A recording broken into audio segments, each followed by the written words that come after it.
म जीवनमा मैले आँसु झार्ने मान्छे होइन। आज कसैको आवाजबाट मैले आँसु झारेको छ नि, त्यो तिम्रो आवाज हो। तिमीले ब्लाइन्ड अडिसनमै किन यसरी भक्कानिएर रोए कोच खेम? बीमा कुमारी दुराको दोस्रो रूप भन्दै सारा संसारले गर्यो प्रशंसा।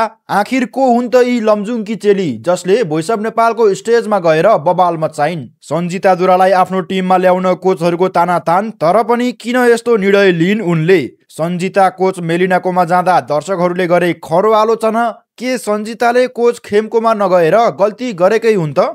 यस्तो रहेछ सन्जिताले खेमलाई नछान्नुको कारण। अब ब्याटलमा सन्जिताको के होला त हालत? गायिका बीमा कुमारी दुराले यस्तो के भन्नुभयो सन्जिताको लागि? यी सम्पूर्ण कुराहरूबारे हामी चर्चा गर्नेछौँ। भिडियोलाई अन्तिमसम्म हेरिदिनुहोला र भिडियो मन परेमा एक लाइक र च्यानललाई सब्स्क्राइब पनि गरिदिनुहोला।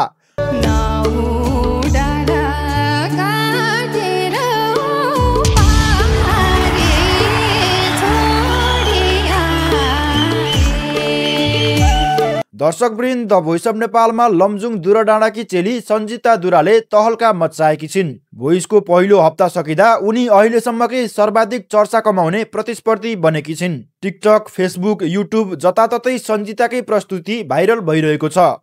बीमा कुमारी दुराको लमजुङ तुर्लुङकोट बोलको पुरानो लोकगीत गाएर उनले भोइसको ब्लाइन्ड अडिसनमा चारवटै कोच फर्काउन सफल भइन्। यस पुरानो र मौलिक गीत सुनेर कोच खेम निकै भावुक हुनुभयो र उहाँले प्रस्तुति सकिएपछि आँखाबाट आँसु समेत झार्नुभयो।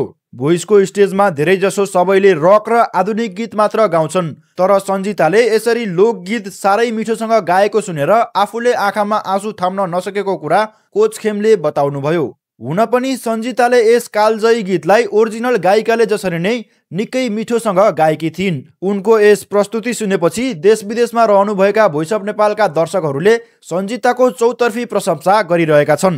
कतिले त उनलाई बीमा कुमारी दुराको दोस्रो रूप भनेर समेत तारिफ गरिरहेका छन्। यस प्रस्तुति सुनेपछि स्वयं बीमा कुमारी दुराले के भन्नुभयो यो सुन्नुहोस्। बीमा कुमारी दुराले सन्जिताले गाएको गीतमा टिकटक भिडियो बनाउँदै क्याप्सनमा लेख्नु भएको छ, साँच्चीकै गर्वको क्षण हो। यो युवामा म एकदम गर्व गर्छु।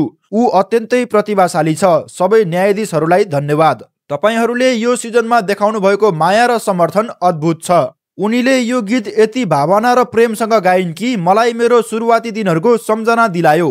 यो गीत मेरो हृदयसँग निकै नजिक छ। यति लेख्दै बीमा कुमारी दुराले पनि सन्जिता दुराको तारिफ गर्नुभयो। बीमा कुमारी दुरा अहिले बाहिर देशमा हुनुहुन्छ, तर सन्जिता दुरा र बीमा कुमारी दुरा दुवैको घर एउटै ठाउँ लमजुङको दुरा डाँडामा हो। दुराहरूको संख्या नेपालमै एकदमै कम भएकोले गर्दा आफ्नो जात जाति भाषा संस्कृतिको बारेमा सबैलाई थाहा दिने मन भएको कुरा सन्जिता दुरा बताउँछिन्।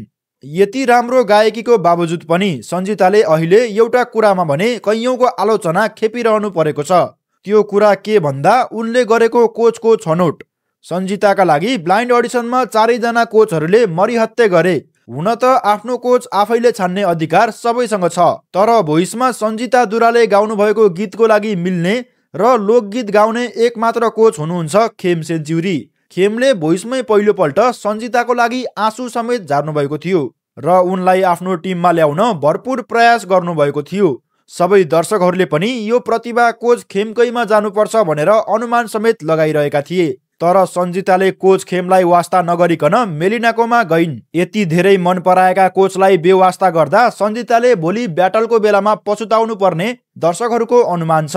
कोच खेमकोमा गएको भए खेमले भोटिङ राउन्डसम्म पुर्याइदिनुहुन्थ्यो, तर मेलिनाले अब सन्जितालाई ब्याटलमै फालिदिनुहुन्छ भनेर धेरैले भनिरहेका छन्। सन्जिताले खेमलाई नछानेर मेलिनालाई छान्नुको खास कारण चाहिँ उहाँ महिला कोच भएर रहेछ।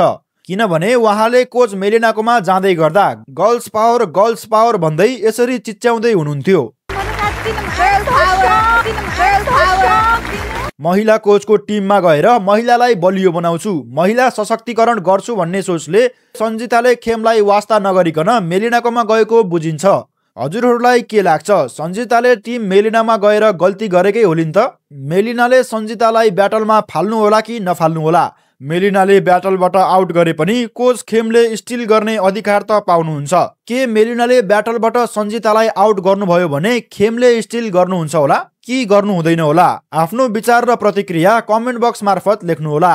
हजुरलाई सन्जिता दुराको यस प्रस्तुति कस्तो लाग्यो?